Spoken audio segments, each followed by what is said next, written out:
Di pau at may wala uwi Wala unge Amen Yêu nilo hinsing pati na Yêu nilo hinsing pati na Oh, ule now, ule pa din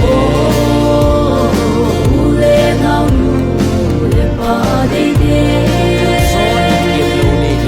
Yun son yung kim lâu nay là din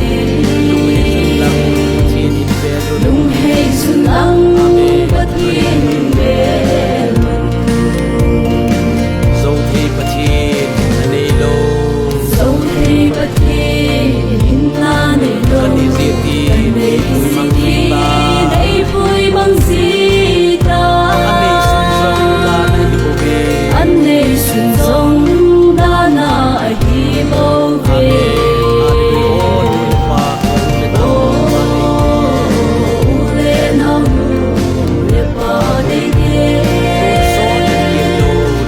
Luôn son những kim lâu nay là đê Lung hay xuân lăng bất thiên bề lung Son si bực bi nung dài qua xuân Atoe a kipa na pensu Agaw damun na puy luti ahi Ule na ule pa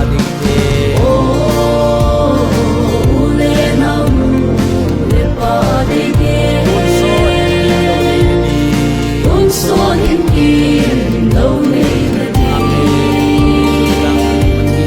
Lung hay sun lang bất thiên bề lung Ngài sun ay sim bao pa thiên sun Mang sa te hong na di At sa patsang khat su ay hindi